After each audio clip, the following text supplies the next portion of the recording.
we have scent mail. Very anticipated by me, so let's get into it. Am I feeling tropical in the same room that I'm always in to do my fragrance reviews? No, but hopefully the fragrances that I picked up from the new Aroma Concepts Gulf Orchid Cocktail Collection will transport me somewhere other than Satan's Armpit, South Georgia.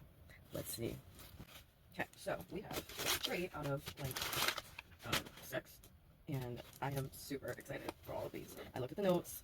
I said, okay, check on the cherry. Even though I'm kind of sick of cherry, I'm just rattling the box. I'm kind of sick of cherry, but this one sounds very unique because of the base and the mid. So we have cherry Kokomo.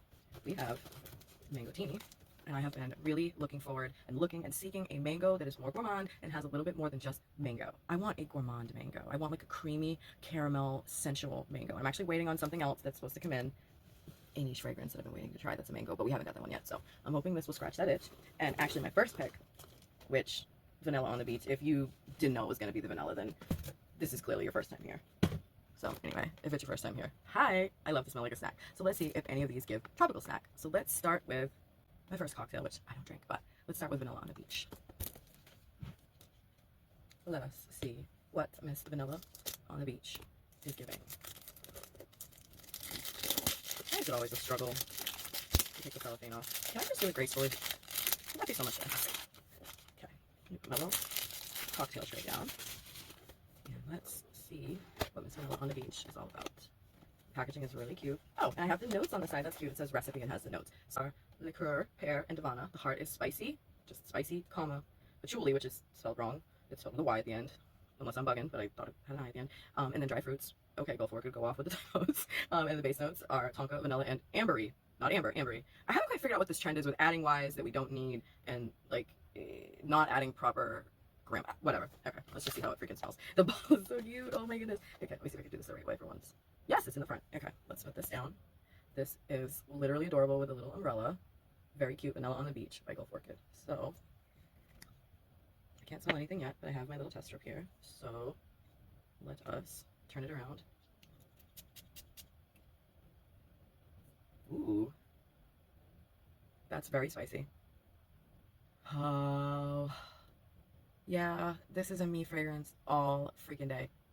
I was hoping it wasn't just going to give like pina colada, because they have one in this collection that is like something colada, Tahiti colada or something, which I'll probably pick that up soon. I'm really getting Uzi with a B, amber, tonka, maybe some of the divana, a hint of fruity, but mostly actually a spicy patchouli. That's, and not with a Y, with an I. I'm pretty sure that's how it's spelled. This is definitely going to go on skin, but I have 2 more to smell first. So this is a absolute yes. I cannot wait to see what this does on skin, because I have a feeling that if I'm getting all those base notes already and it's very like almost resinous, like this bottle to me doesn't quite match the vibe of this, but it still is airy and fruity, and it has that vanillic and that like liqueured kind of nuance to it that you could wear it on a hot day. It may be a little cloying for some people, but if we haven't already like surmised from my other videos, I don't know why I'm talking so much with my hands. If we haven't surmised from my other videos, I don't care about seasons and heat. If it's cloying to me, then I won't wear it, but I don't see this being cloying. It's been like 90 something every day and humid. Yeah, this is really, really cool. Very excited about this one. Let's move on. Cherry Kokomo. So the recipe for cherry Kokomo is the top of cherry and raspberry and mandarin. The heart is cherry again, rose, white flower, and marshmallow. The base is musk, vanilla, and ambergris. Now, the heart and the base, the interesting breakdown, is what got me to purchase yet another cherry fragrance when I am so exhausted by cherry. So please, Gulf Orchid, don't let me down for cherry, and that's it. I want to smell these base and heart notes more than anything. That is what I need cherry Kokomo to give me. Isn't there a song about like taking a Kokomo? I feel like I know that song and it was part of my childhood, and now I can't remember. Please don't be broken. Oh, the cherry fell off. No.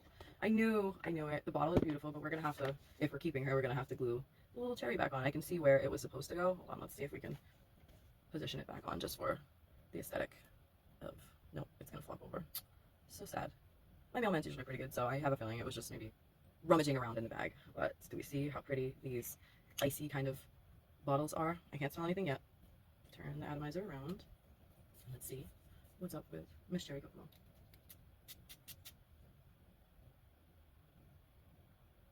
Yes.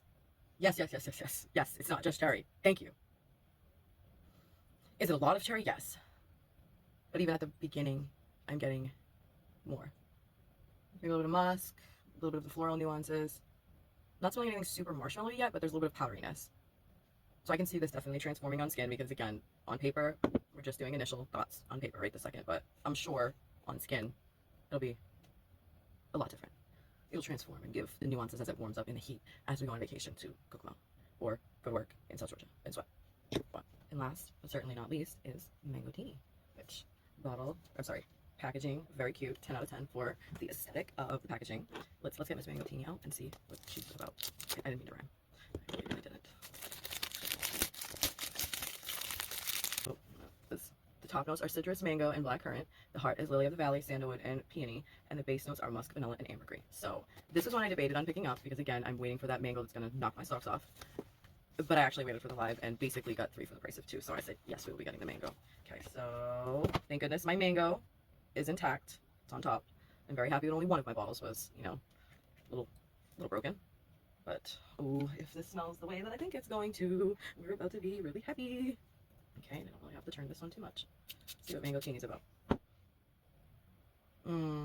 Hands down, I have a feeling this one is going to be my favorite, besides the vanilla. Spicy, woody mango, but I can smell the powderiness from, I guess, maybe the musk and the vanilla. I'm not getting too much of the blackcurrant because that's one note that's actually kind of a struggle for me because it can be too in your face and too tart and too, like, overpowering to the point where you can't get the nuances of everything else. At least to me, mandarin, tangerine, those are like fruity notes to me that sometimes are like center stage, and that's all that the fragrance has to it because everything is just overshadowed and obscured by the potency of said fruit. So it's there is a tartness somewhere, but this is very well balanced. I think out of all of them, this one I'm getting the amalgamation of the notes the best at opening just on paper. I can't wait to put this on skin. This has more complexity to me than a lot of the mango releases that I've smelled in the last, I don't know, 6 months or so. I'm still, like I said, I'm still waiting to get my nose on like a caramel, honey, mango, smoothie, whipped cream, marshmallow type of deal. It's a little more tropical, but still powdery, nuanced, not just mango juice is going on skin because I just can't help it. I got in the tub when I got home from work and scrubbed my skin, got into a little tropical outfit so we could give, you know, Carmen Miranda kind of vibes. Just give me a little fruit hat with this one. Yes. Oh my goodness, musky, kind of spicy mango. Oh my god, this smells absolutely amazing. Even if the other two are duds on skin, this makes it worth it, but they're not going to be, I have a feeling, because they're great on paper unless they totally go left with my pH. I think I'm gonna love all of them, but you're gonna have to stay tuned for the other two. But this one on skin, I'm gonna have to see what the dry down gives, longevity, projection, all that. But first impression, this is like a 20 out of 10. If you want some interest to your fruity fragrances, more than just like a Uzi with a bee interest with the fruit, some serious complexity but also wearability, you need to check this one definitely out. Followed by I enjoy vanilla on the beach so far on paper, and not just because my cherry fell off, this cherry Kokomo in last place, but because I need to see if those base and heart notes give me what I need them to give me on skin. Yeah, Mangotini is that girl. If you haven't already got any of these yet, I'm gonna need you to go pick them up right now. Go ahead. So, toodaloo, bye for now. And if you are somewhere on vacation, I'm jealous because I'm gonna go back to being in South Georgia instead of mentally transporting myself to a island. Bye for now.